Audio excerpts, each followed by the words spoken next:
আসসালামু আলাইকুম দর্শক। প্রধান উপদেষ্টার বাসভবন যমুনাকে কেন্দ্র করে নতুন করে উত্তেজনা সৃষ্টি হয়েছে। একের পর এক মিছিল যমুনাকে উদ্দেশ্য করে বা যমুনার সামনে গিয়ে উপস্থিত হচ্ছিল।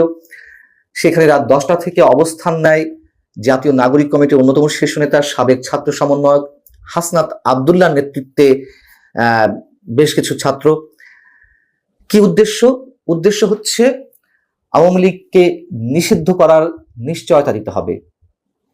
রাত 10টার সময় যখন হাসনাত আব্দুল্লাহর নেতৃত্বে একদল ছাত্র সেখানে অবস্থান নেয়, তার আগে তিনি তার ভেরিফাইড ফেসবুকে যে পোস্ট দিয়েছেন তা হচ্ছে এরকম: গণহত্যাকারী আওয়ামী লীগের বিচার নিশ্চিত ও রাজনৈতিক কার্যক্রম নিষিদ্ধের সুস্পষ্ট রোডম্যাপ না হওয়া পর্যন্ত বৃহস্পতিবার রাত 10টা থেকে প্রধান উপদেষ্টার বাসভবন যমুনার সামনে অবস্থান কর্মসূচি চলবে। অর্থাৎ তারা লাগাতার অবস্থান নেবে, এটি তারা জানান দেওয়ার চেষ্টা করছে।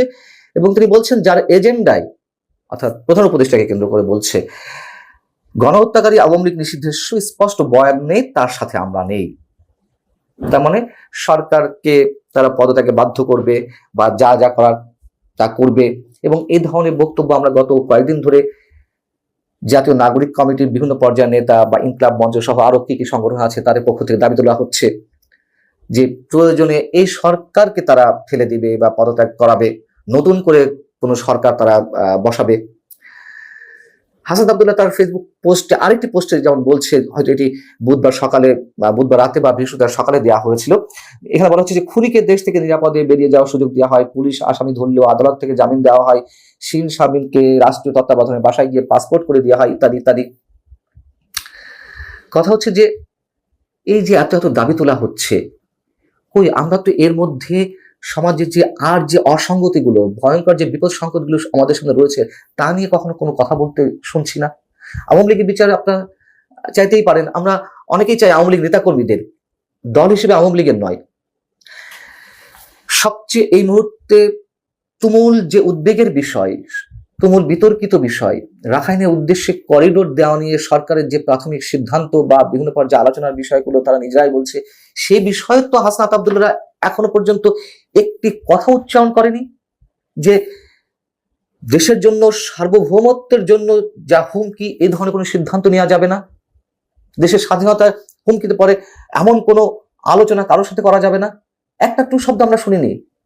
সেখান থেকে আমাদের মনে প্রশ্ন জাগে যে কেন শুধুমাত্র আওয়ামী লীগ নিষিদ্ধ করা? আমরা তো সবাই বলছি যে আওয়ামী লীগের যারা অপরাধী, আওয়ামী লীগের যারা হত্যাকারী, খুনি, চোর, ডাকাত, ছাত্র, ব্যাংক লুটেরা, গণতন্ত্র হত্যার সঙ্গে জড়িত, তাদের সবার বিচার তো আমরা চাই। কিন্তু তারা তো সবকিছুর বিচার চাইছে না। এবং তাদের রাজনীতির অন্যতম মূল পুঁজি, একমাত্র পুঁজি এখন আওয়ামী লীগকে নিষিদ্ধ করা, এই বয়ান সবার সামনে তুলে ধরা। যদিও এরকম অনেক কিছু আমরা তাদের মুখ থেকে বেরোতে দেখেছি, সংবিধান ছুঁড়ে ফেলা থেকে শুরু করে আরো অনেক কিছু, সেগুলো কিন্তু স্থায়ী হয়নি। তার চেয়েও বড় কথা, ফ্যাসিস্ট হিসেবে তাদের বক্তব্য অনুযায়ী আওয়ামী লীগ ফ্যাসিস্ট, এবং ফ্যাসিস্টের বিচার করতে হবে, ফ্যাসিস্ট দলকে নিশ্চিহ্ন করতে হবে, নিষিদ্ধ করতে হবে, নির্মূল করতে হবে।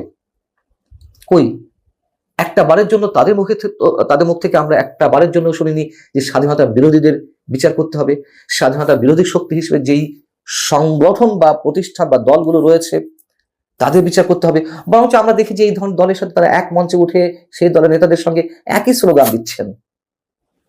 মানুষের প্রত্যাশা, মানুষের ভালোবাসা, মানুষের শ্রদ্ধা তাদের প্রতি কিভাবে থাকবে?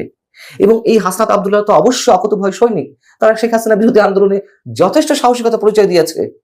কিন্তু সেই সাহসিকতা কেন একটা পর্যায়ে এসে মবে রূপান্তর নেবে?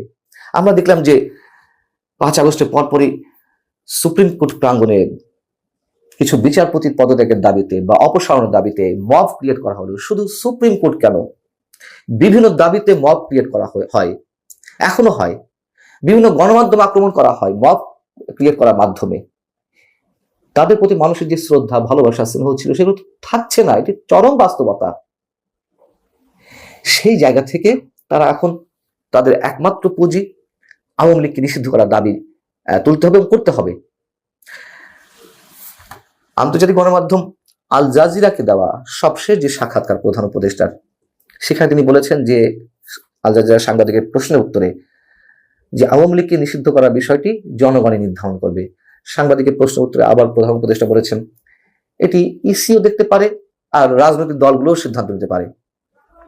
এখন ইসি কি সিদ্ধান্ত নিতে পারে, এটি সিগনিফিক্যান্ট। এই কথাটা এর আগে আমরা আলোচনা করেছি। এই যে হাসনাত আব্দুল্লাহ যে তুমুল উত্তেজনা সৃষ্টি করছেন,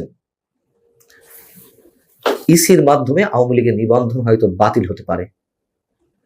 এটা অস্বাভাবিক কিছু নয়, এবং এটাও অস্বাভাবিক নয় আওয়ামী লীগকে যদি নিষিদ্ধ করা হয়, সেটাও অস্বাভাবিক কিছু নয়। ছাত্রলীগকে নিষিদ্ধ করা হয়েছে এক কলমের খোঁচায়, নির্বাহী আদেশে, আওয়ামী লীগকেও করতে পারে। কিন্তু তাতে সমাধানটা কি আসবে?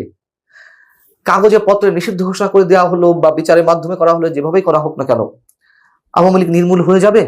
আওয়ামী লীগের যে কোটি কোটি সমর্থক, অ্যাক্টিভিস্ট, তারা সব অন্য দলে জয়েন করবে? এবং আমরা দেখলাম যে বিএনপি যদিও চায় না যে আওয়ামী লীগের নিষিদ্ধ এভাবে হোক, তবে আওয়ামী লীগের নেতা কর্মীদের টার্গেট করেছে প্রায় সব দল। এনসিপির বিরুদ্ধে বা জাতীয় নাগরিক কমিটির বিরুদ্ধে তো এক ধরনের অভিযোগ রয়েছে, যারা কাউন্সিলর হিসেবে নির্বাচিত হয়েছে আওয়ামী লীগের, যারা স্বতন্ত্রভাবে বা আওয়ামী লীগ মনোভাবাপন্ন, তাদেরকে দলে নেওয়া হবে, এরকম একটি বিষয়তে মাঝে বেশ আলোচনা এসেছে। আবার বিএনপির সিনিয়র যুগ্ম মহাসচিব রুহুল কবির রিজভী তিনি বৃহস্পতিবার বললেন যে আওয়ামী লীগের যারা ফ্রেশ তাদেরকে বিএনপি নিতে পারে, বিএনপি মানে তাদের জন্য বিএনপির দরজা খোলা। যা হোক, এগুলো চলতে পারে, এতে কোনো আপত্তি নেই। কিন্তু এই যে প্রধান উপদেষ্টা বাসভবন কেন্দ্র করে নতুন করে উত্তেজনা, এবং যেখানে একটি নির্দেশনা রয়েছে, আমরা দেখেছি মাঝে বিভিন্ন মহল থেকে একের পর এক দাবিকে কেন্দ্র করে প্রধান উপদেষ্টা বাসভবনের সামনে উত্তেজনা সৃষ্টি করা, সচিবালয়ের মধ্যে গিয়ে উত্তেজনা সৃষ্টি করা, কেপিআই যেই স্থাপনাগুলো রয়েছে সেগুলোর সামনে তারা অনেকেই এক ধরনের মব সৃষ্টি করছিল। হাসনাত আব্দুল্লাহরা এই যে 10টার সময় থেকে রাত 10টা থেকে প্রধান উপদেষ্টা বাসভবনের সামনে অবস্থান কর্মসূচি গ্রহণ করলেন, এতে কি সরকারের সেই নির্দেশনা ভায়োলেট করা হলো না? এবং আমার ধারণা এই যে একটা উত্তেজনা তুমুল হয়ে সৃষ্টি করা হচ্ছে, তার মধ্য দিয়ে আওয়ামী লীগের নিবন্ধন আপাতত বাতিল হতে পারে। এখন সবকিছু তো দিনক্ষণ দিয়ে করা হচ্ছে, এরকম একটি ঘোষণা সরকারের পক্ষ থেকে আমরা নানানভাবে পাচ্ছি। যেমন গণহত্যা, মানে আওয়ামী লীগের যারা গণহত্যার সঙ্গে জড়িত যা বলা হচ্ছে, এবং এই গণহত্যার দায়ে যে মামলাগুলো হয়েছে, তার একটি অংশে অন্তত বিচার হবে নির্বাচনের আগে। দিনক্ষণ দিয়ে বিচারের রায় পাওয়া যায় বা রায় দেওয়ার মানসিকতা থাকে, এটা তো আমরা কখনো দেখিনি। আওয়ামী লীগের সময় বিচার ব্যবস্থাও কলুষিত হয়েছে, কিন্তু সবকিছুর আপগ্রেডেড ভার্সন যেন 5 আগস্টের পর থেকে আমরা বিভিন্ন পর্যায়ে থেকে দেখতে পাচ্ছি। কিন্তু এই অবস্থাগুলো মানুষ কোনোভাবেই স্বাভাবিকভাবে নিতে পারছে না, এটি চরম বাস্তবতা। আল্লাহ হাফিজ, ভালো থাকুন সবাই।